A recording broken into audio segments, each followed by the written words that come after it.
You think winning an argument means out-yelling, out-logicking, or out-emojiing the other person? Wrong. Silence is your secret weapon. And don't worry, this isn't fluffy New Age nonsense. This is FBI-level persuasion. 0 words needed. Let's turn you into a human mute button that always gets the last laugh. When's the last time screaming, "You're not listening," actually worked? Never. Arguments aren't about truth. They're ego wars. The louder you get, the dumber you sound. And that facts over feelings crap? Congrats, you just turned a debate into a TED Talk for one. But what if I told you there's a way to win by doing nothing? Why talking backfires?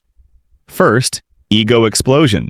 Your brain's too busy drafting comebacks to hear the other side.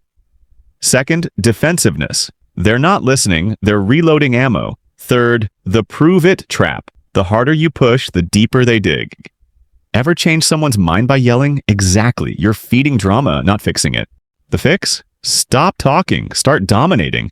This isn't passive aggression, it's psychological warfare. Hostage negotiators use this to diffuse standoffs. CEOs use it to crush boardroom tantrums.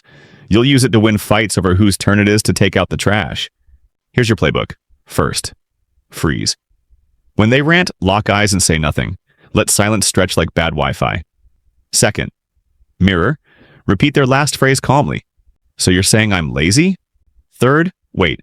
Their brain will panic, backpedal, or spill secrets. Fourth, nod. A single head tilt screams, "I'm not mad, just disappointed." Works on toddlers and toxic bosses. See that? No comebacks. No PowerPoint. Just awkward silence and a raised eyebrow. Now they're justifying themselves to you. You're not arguing, you're conducting a therapy session. Your move. Next time someone picks a fight, don't engage. Out-silence them. Let their words hang like bad cologne. Watch them unravel. Take notes. So, you gonna keep screaming into the void? Or are you ready to win? Hit subscribe. Let's get quiet.